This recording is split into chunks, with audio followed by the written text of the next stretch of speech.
Et à 8h17 ce lundi 3 juin, Frédéric Vion est avec nous pour décrypter l'actualité et parler aujourd'hui des choix énergétiques de la France. Pourquoi ? Parce qu'aujourd'hui, la CGT appelle à une grève des dockers qui ont peur d'avoir beaucoup moins de travail qu'enfermeront les centrales électriques à charbon. Parce que oui, ces vieilles centrales devraient fermer en 2022, c'est ça, en France ? C'est ça, et puis le charbon, on l'importe par les ports, donc moins de travail pour les dockers si elles ferment.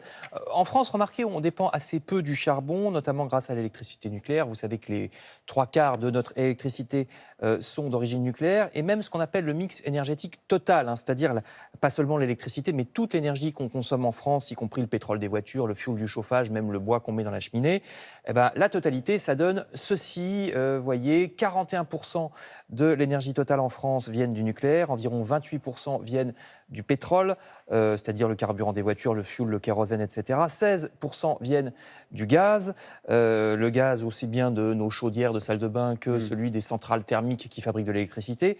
11% de notre énergie viennent du renouvelable et 3% seulement du charbon.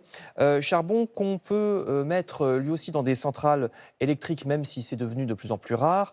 Ces centrales, on les appelle les centrales thermiques. Vous voyez, celle-ci, c'est dans le nord, près de Valenciennes, à Bouchain.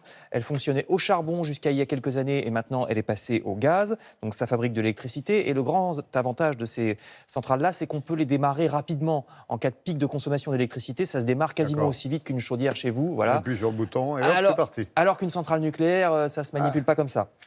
Mais évidemment, le gaz et encore plus le charbon, le problème, c'est que ce sont des énergies fossiles, donc polluantes, d'où cette prévision de suppression de toutes ces centrales thermiques à l'horizon 2022 qui inquiète tant les dockers. Oui, si je peux me permettre, gaz et charbon particulièrement polluants. Oui, alors là, c'est vraiment sans comparaison, c'est pas un peu plus polluant.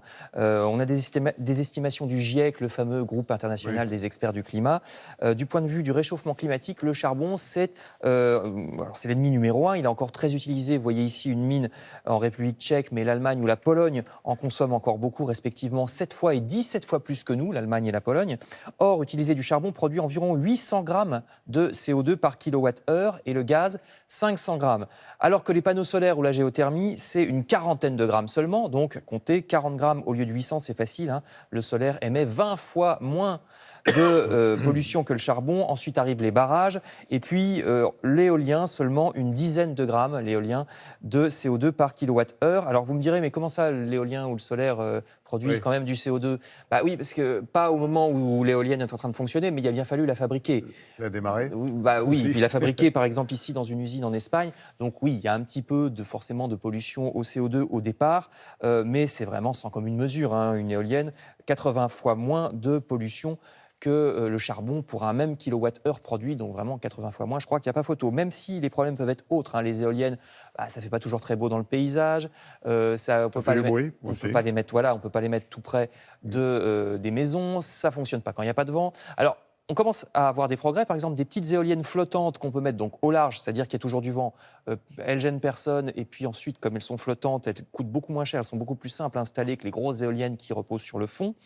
Du point de vue du solaire, les panneaux sont de plus en plus efficaces, peuvent donner même quand il fait moche. Et puis surtout, on en produit à plus grande échelle qu'avant, donc ça va devenir bon marché, d'autant plus que le nucléaire, lui, va avoir un problème, c'est l'inverse. Le nucléaire va devenir de plus en plus cher. Aujourd'hui, grâce à nos centrales nucléaires, on a plutôt une électricité pas chère en France. Je sais que ça monte quand même. Je sais que ça vient d'augmenter, mais quand on regarde par rapport à nos voisins, on est encore bien lotis. Mais le problème, c'est que les centrales vieillissent, donc il faut les entretenir. Certaines, il va falloir les arrêter, donc les démanteler. Je vous rappelle que celle de Brennilis en Bretagne, c'est pas encore fini. Donc le prix de l'électricité nucléaire ne va cesser d'augmenter, alors que celui des renouvelables ne va cesser de baisser. Donc il y a un moment où ça va se croiser et où ça va devenir plus intéressant d'avoir du renouvelable, alors que ça l'est déjà de toute façon plus intéressant pour la planète. Et je vous rappelle de toute façon que l'électricité la moins chère et la moins polluante, c'est celle qu'on ne consomme pas. Donc éteignez vos appareils en veille, ne faites pas 500 mètres en voiture, allez-y à pied, etc., etc. Merci Frédéric.